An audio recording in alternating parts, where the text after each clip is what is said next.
പത്തനംതിട്ട ജില്ലയിലെ മലയോര മേഖലയായ പെരിനാട് RSSകാർ DYFI പ്രവർത്തകരെ ആക്രമിച്ച ഒരു സംഭവമുണ്ടായി. ഈ സംഭവം അറിഞ്ഞ് സമാധാനം ഉണ്ടാക്കുന്നതിന്, സംഘർഷം ഒഴിവാക്കാൻ പെരിനാട് എത്തിച്ചേർന്ന ജിതിൻ ആ പ്രദേശത്തുകാരൻ തന്നെയാണ്. എല്ലാവർക്കും സ്വീകാര്യനായ ഒരു ചെറുപ്പക്കാരനാണ്. 36 വയസ്സാണ് പ്രായം. സമാധാനിപ്പിക്കാൻ ചെന്ന ജിതിനെ RSSകാർ അതിക്രൂരമായി കൊലപ്പെടുത്തുകയാണ് ഉണ്ടായത്. ജിതിൻ മരണപ്പെട്ടു. അത്തരമൊരു സാഹചര്യം അവിടെ ബന്ധപ്പെട്ട് അന്വേഷണം നടത്തി നോക്കിയ സമയത്ത് ഇതുപോലുള്ളൊരു സാഹചര്യം അവിടെ ഇല്ല എന്നുള്ളതാണ്. സാധാരണ നിലയിലുള്ളൊരു സംഘർഷം സമാധാനിപ്പിക്കുക എന്നുള്ള ഒരു നില സ്വീകരിക്കുന്നതിന് പകരം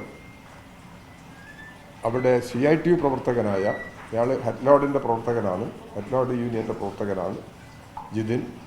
അദ്ദേഹത്തെ കൊലപ്പെടുത്തുന്ന സംഭവമാണ് ഉണ്ടായിട്ടുള്ളത്. ഇത് അങ്ങേയറ്റം പ്രതിഷേധാർഹമാണ്, ക്രൂരമാണ്. ജിതിൻ്റെ ഈ കൊലപാതകത്തിൽ CITUവിൻ്റെ ശക്തമായ പ്രതിഷേധം അറിയിക്കുന്നു. ബന്ധപ്പെട്ട പോലീസ് അധികാരികൾ അക്രമികളെ അതിവേഗതയിൽ നിയമത്തിനു മുമ്പിൽ കൊണ്ടുവരാൻ ആവശ്യമായ നടപടി സ്വീകരിക്കും എന്നാണ് പ്രതീക്ഷിക്കുന്നത്. തൊഴിലാളികൾ ഈ സംഭവത്തിൽ ശക്തമായി പ്രതിഷേധിക്കണമെന്നും ഈ സന്ദർഭത്തിൽ അഭ്യർത്ഥിക്കുകയാണ്. ഒരിക്കലും ന്യായീകരിക്കാൻ കഴിയാത്തൊരു സംഭവമാണിത്. തൊഴിൽ മേഖലയിലാണെങ്കിൽ കേരളത്തിൽ അങ്ങേയറ്റം സമാധാനപരമായ അന്തരീക്ഷം നിലനിൽക്കുകയാണ്. ഏതെങ്കിലും തരത്തിലുള്ള സംഘർഷമോ സംഘടനമോ കേരളത്തിലെ തൊഴിൽ മേഖലയിലില്ല.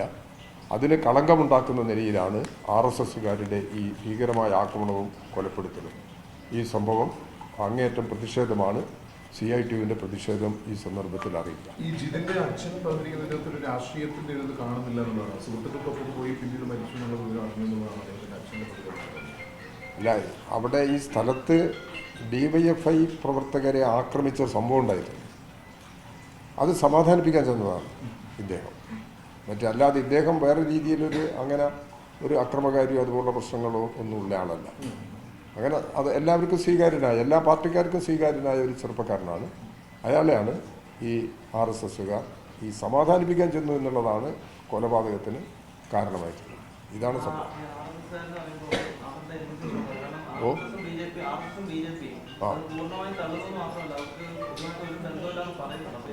എന്താണെന്നുള്ളത് ഞാനിവിടെ നിന്നാണ് വിവരം അറിഞ്ഞത്. അവിടെ പത്തനംതിട്ട ബന്ധപ്പെട്ട് വിവരം അന്വേഷിച്ച സമയത്ത് കിട്ടിയൊരു വിവരത്തിൻ്റെ അടിസ്ഥാനത്തിലാണ് ഞാനിവിടെ വന്നിട്ടുള്ളത്. ബാക്കി എന്താണെന്നുള്ളത് നാട്ടിൽ പോയതിനു ശേഷം എന്താണ് സ്ഥിതി എന്നുള്ളതിനെക്കുറിച്ച് നോക്കിയിട്ട് നമുക്ക് സംസാരിക്കാം.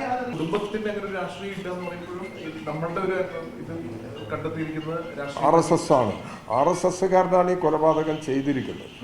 അത് കൺഫേം ചെയ്തിട്ടുണ്ട്. അപ്പോൾ അത് അവിടുത്തെ സ്ഥിതി വെച്ചിട്ട് മനസ്സിലാക്കിയിട്ടുണ്ട്.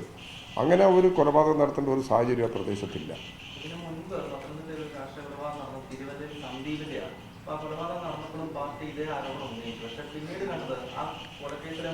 ഞാൻ പറഞ്ഞല്ലോ, ഞാനിവിടെ ഡൽഹിയിലാണുള്ളത്. ഡൽഹിയിൽ നിന്ന് പത്തനംതിട്ടയിൽ നിന്ന് കിട്ടിയ വിവരത്തിൻ്റെ അടിസ്ഥാനത്തിലാണ് സംസാരിക്കുന്നത്.